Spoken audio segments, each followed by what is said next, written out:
가장 먼저 하셔도 되고 나중에 하셔도 되는데 먼저 에어필터 교체하는 것부터 보여드리겠습니다.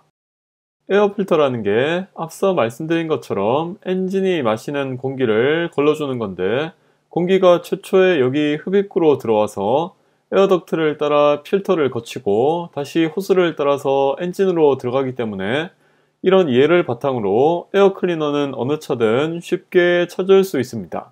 여기 고정 클램프가 보이실 텐데 누르면서 제치면 쉽게 빠집니다. 반대편 깊숙한 곳에도 있는데 똑같이 제쳐서 제거해 줍니다. 커버를 열려고 하면 이 호스 때문에 잘 안 열리는데 과감하게 힘을 줘서 호스에 무리를 안 주면서도 확 열어서 필터를 한 번에 제거해 주시는 게 좋습니다. 필터가 충분히 빠질 만큼 커버를 과감하게 제치면서 에어필터를 재빨리 꺼내시는 게 가장 좋습니다. 필터 아래쪽으로 걸러지면서 필터 위쪽으로 나오는 건데 필터 상태를 보려면 당연히 아랫면을 보셔야 합니다.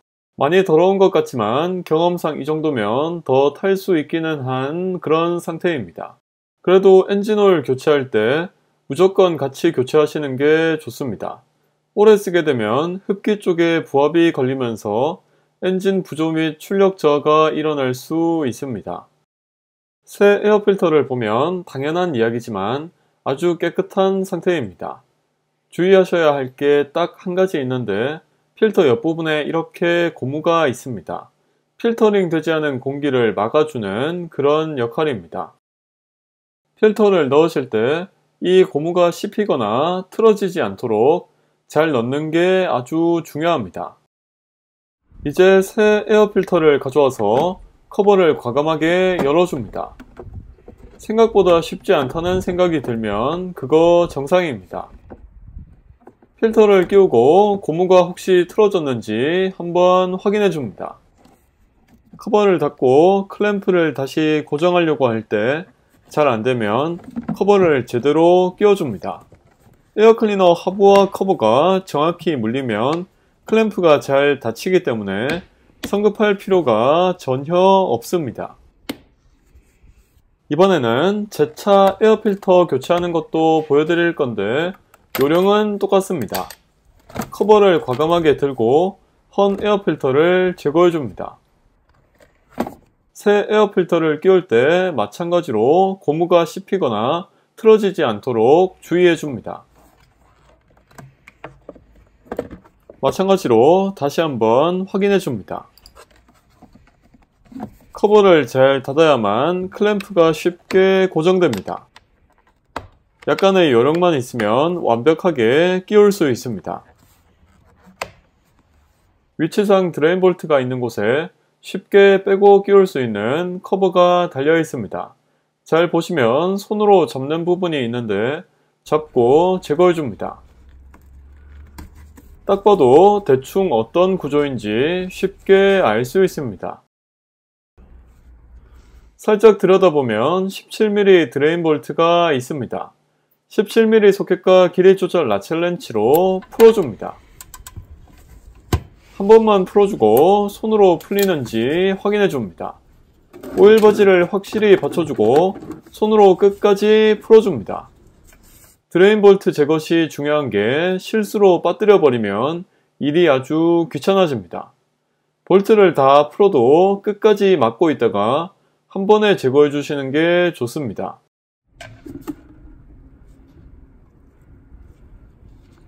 이제 최소 1분에서 본인이 원하시면 몇 시간 동안 놔두셔도 되지만 한 3분이면 충분합니다. 보여드리는 차종 두 개 다 드레인 볼트가 뒤쪽에 붙어 있는데 가끔 앞쪽에 붙어 있는 경우도 있습니다. 그때는 차체 뒷부분을 올려주시는 게 더 좋습니다. 마찬가지로 17mm 소켓과 길이 조절 라첼 렌치로 풀어주고 손으로 풀어줍니다. 드레인 볼트를 풀다가 볼트가 헛도는 느낌이 들 때까지 끝까지 막고 있다가 한 번에 제거해 주시면 떨어뜨릴 일이 없습니다. 이제 올라와서 엔진 커버를 제거해 주는데 이거 생각보다 잘 안 빠지네 하시면 그거 정상이니까 안 다치게 조심해서 계속 해줍니다. 엔진오일 교체하실 때 간과하기 쉬운 부분인데 오일캡을 제거하면 흙먼지가 꽤 많습니다. 이 흙먼지가 여기 들어가게 되면 속이 좀 쓰릴 텐데 최대한 안 들어가게 조심스럽게 닦아줍니다. 휴대용 청소기가 있다면 좋겠지만 물티슈나 약간 젖은 종이 타월로 최대한 조심해서 닦아줍니다. 이 오일캡 안쪽 색깔이 맑고 깨끗해야 하는데 이건 그냥 딱 보통인 상태입니다. 일단 다시 살짝 끼워 놓습니다. 제거하고서 깨끗하게 닦아 놓은 드레인 볼트인데 여기에 은색 동화셔가 붙어 있습니다. 누유가 되지 않도록 완전히 밀봉하고 오일팬에 무리하게 힘이 가지 않도록 하는 건데 원칙상 매번 교체해 주시는 게 좋습니다.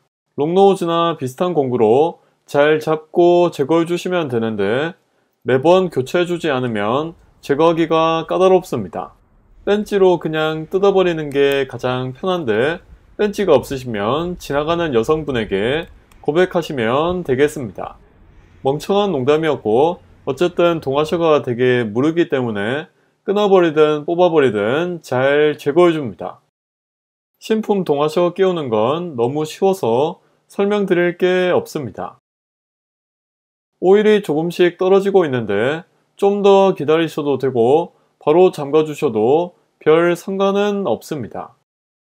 모든 오일류가 완전히 다 빼고 완벽하게 교체하는 건 불가능합니다. 드레인 볼트를 끼울 때는 대각선이 아니라 수평하게 끼운다는 느낌으로 하셔야 쉽습니다. 손으로 최대한 잠궈주고 토크렌치로 최종 체결해줍니다. 이거는 자석 드레인 볼트라는 건데 순정 드레인 볼트와는 달리 앞에 자석이 달려 있습니다. 미션 드레인 볼트처럼 쇳가루를 잡아주는 건데 효과는 거의 없습니다. 순정 드레인 볼트가 왜 자석이 아닌지 알 수 있는 건데 혹시 구매를 고려하신다면 개인적으로 추천드리지 않습니다. 이거 살 돈으로 동화셔나 항상 교체해 주시는 걸 추천드립니다. 언더커버나 드레인 볼트 커버도 다시 설치해 줍니다. 이렇게 다 빠진 오일을 이 비커에 다 담아서 얼마나 빠졌는지 측정해서 엔진 상태를 진단하셔도 되는데 최초 게이지를 통해 엔진 오일량을 측정하시면 그럴 필요가 없습니다. 풀어놨던 오일캡을 완전히 제거해주고 깨끗한 깔때기를 가져와서 설치해줍니다. 이제 엔진 오일을 주입해 줄 건데 혹시라도 밑에 드레인 볼트를 끼우고 확실히 체결했는지 오일 필터를 꽉 잠가놨는지 확인해 주시는 게 좋습니다. 혹시라도 깜빡하고 오일을 주입하시면 그대로 바닥에 쏟아질 수도 있습니다. 깔때기는 사실 작으면 너무 힘들고 큰 게 좋습니다. 그리고 오일통을 앞으로 숙이는 게 아니라 옆으로 기울여서 넣으시는 게 좋습니다. 혹시 오일 주입 중에 왜 가장 쉬울 거라 생각했던 게 가장 힘든 것 같이 하는 의문이 드신다면 그거 정상입니다. 조심스럽게 깔때기를 치워주고 오일캡을 다시 소리가 날 때까지 잠궈줍니다. 이제 고인목을 치우고 차량을 평탄한 지면에 놓습니다. 중립에서 안 움직이는 게 가장 좋지만 경사진 곳만 아니면 상관없습니다. 그런 상태로 한 1분 정도 시동을 걸어 놓습니다. 오일을 어느 정도 순환시켜야 레벨링이 정확해집니다. 이제 시동을 끄고 게이지를 뽑으면서 깨끗한 종이 타월로 끝까지 닦아줍니다.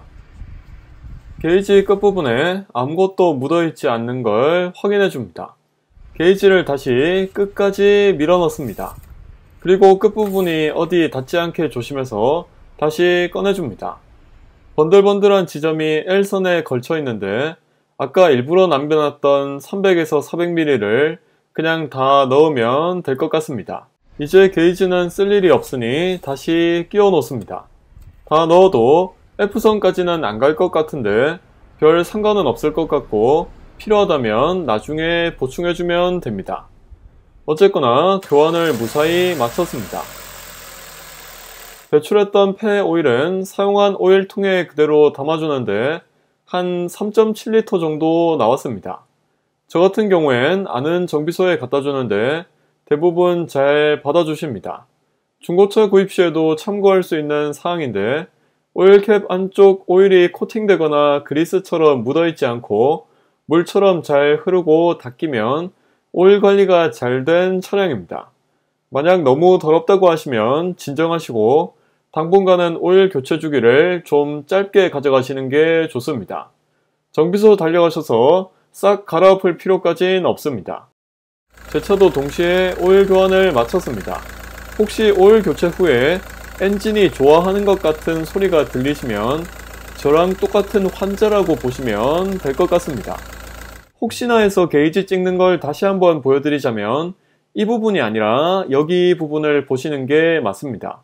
오일이 약간 묻은 곳이 아니라 확실히 푹 담겼다가 다시 올라왔구나 싶은 부분을 보셔야 합니다. 엔진오일 게이지의 요만큼 차이가 어느 정도의 오일량 차이가 나는지 궁금하실 겁니다. 엔진을 위에서 내려다보면 사각형의 작은 보드판 정도의 면적을 가지고 있습니다. 이 정도 크기의 네모난 통이 있다고 가정하고 이만큼의 수위가 얼마 정도일지 한번 생각해 보시면 될 것 같습니다. 엔진마다 오일팬 크기가 다르니 이 게이지상의 기준도 많이 달라질 수 있습니다. 시청해 주셔서 감사합니다.